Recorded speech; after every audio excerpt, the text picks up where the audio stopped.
Brainstorming is one of those commonly experienced problems that CELPIP test takers face. More than anything, brainstorming is two things. It's your mindset and it's also creativity. Mindset, because I think one of the top reasons, if not the top reason, why people struggle with brainstorming under pressure, like when you're under the pressure of the CELPIP exam, is that they feel like they have to come up with the perfect idea in order for it to work.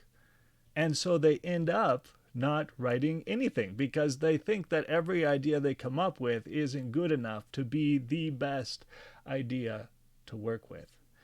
So it's a mindset issue. I have to come up with the best idea in order for me to start coming up with ideas. And so I'm not going to be happy with any of the ideas that I come up with because it doesn't seem like it's the best idea. So that is a mindset issue that I want to clear away with you today. I want to offer you something new to think about. And that is this. You don't have to come up with the perfect idea.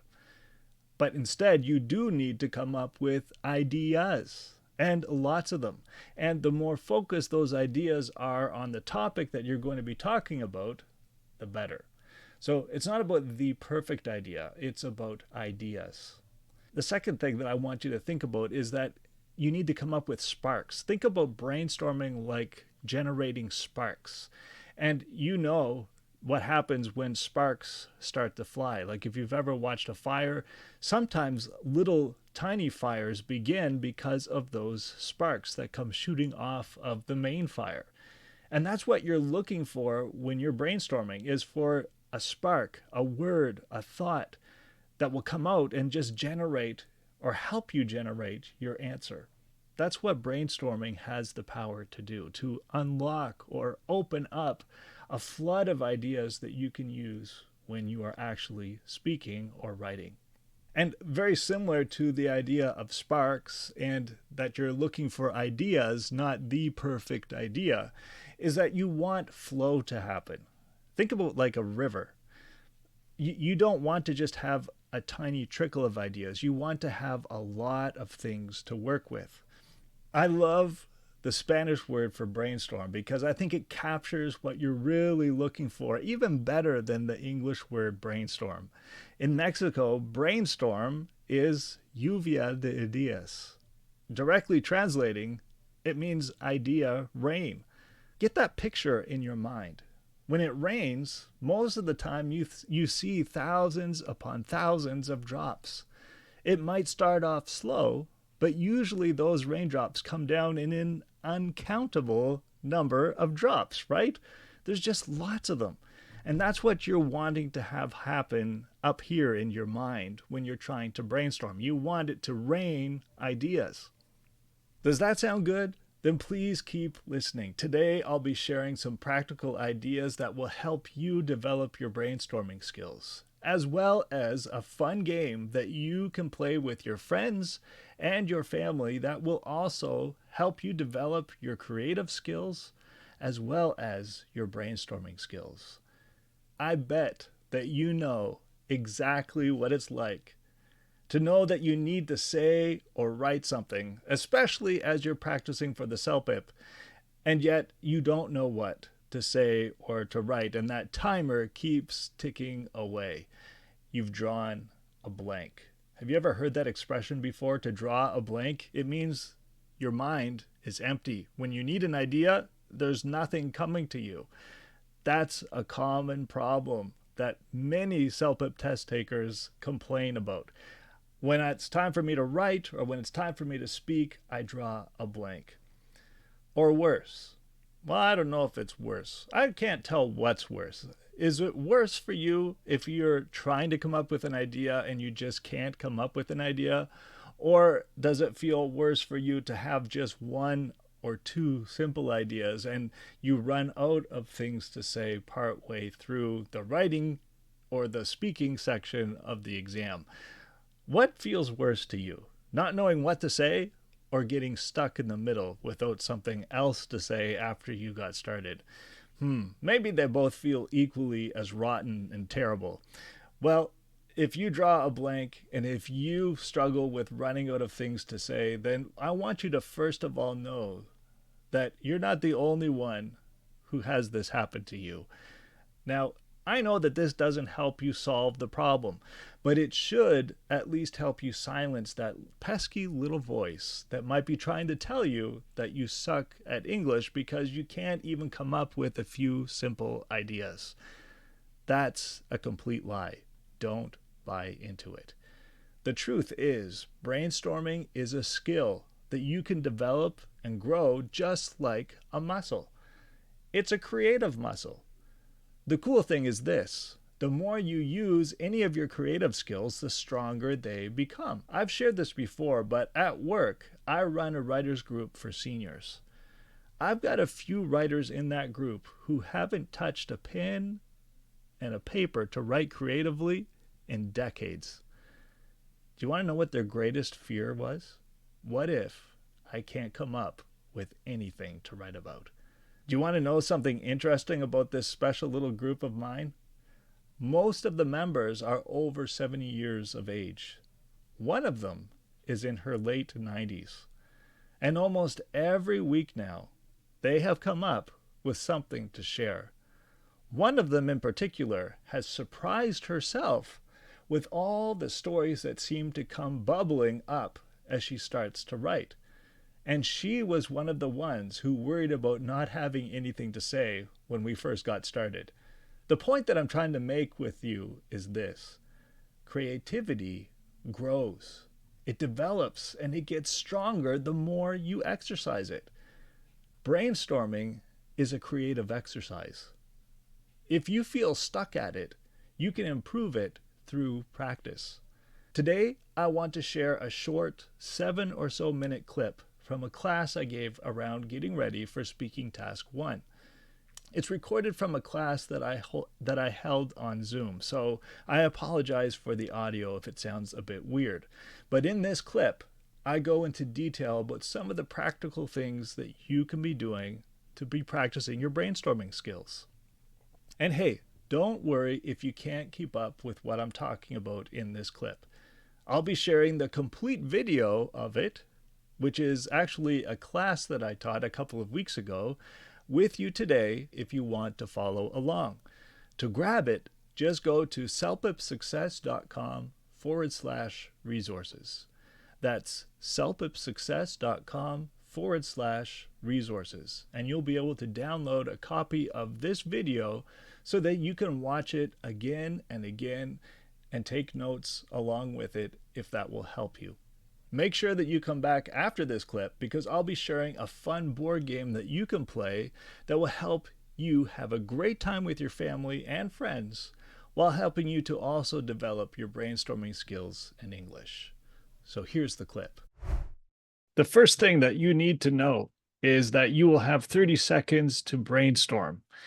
30 seconds. That is not a lot of time, but it is enough to help you to get some information down on your paper. You need to remember that on the exam, you are going to have some paper that you can write with, that you can write on, and a pen or a pencil that you can write with. I strongly suggest that you use those 30 seconds to create an outline of what you're going to talk about. Keep in mind that the exam is giving you this time because it's important, because it will help you, if you take advantage of the time, to organize what you want to say, to take your ideas from here, put them on paper, organize them in such a way that you will know what you're going to say, and you'll know where you want to go with what you want to say in an organized way. And by the way, you can read off of your paper when you're actually recording your answer. That's important to know.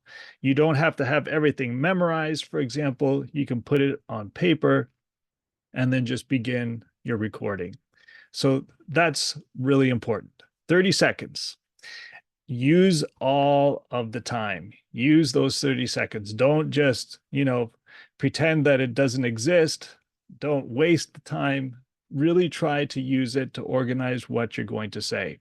And here are some important strategies when you are doing the brainstorming section of any of the tasks on the CELPIP. So first of all, never write in complete sentences. You only have 30 seconds, right? So each word is taking up valuable time. So never use a complete sentence. You're not looking for a book here. You're going to be looking for bullet points, right? Just write bulleted answers or bulleted ideas. For a lot of people, one of the things that they find, well, the thing that they find to be the most helpful is just doing like a list. So, like one word, another word right underneath of it, another word right underneath of it that pertains to the way you want to talk or what you want to talk about in order to answer that question. So, no full sentences. Use a list and just go one word under the other. So, the next one, I don't know if you can figure out what I've written there. Have a look. What do you think I'm saying when you read that? I'll give you a second just to have a look at it, see if you can guess or figure out that secret message that I wrote there. It's not really a secret message, but it's a way that you can write your ideas faster. What do you know if you're not sure, what do you notice is missing here and here? Or more importantly, what kind of letters are WRT and VS? And what kind of a letter is the letter O, for example? They're not just letters, they are something else. In English, WRT and VS are all called consonants, consonants. And O or A, E, I, O, and U, those letters are called vowels. So one way that you can save time when you're writing out a word or an idea is to just leave out the vowels.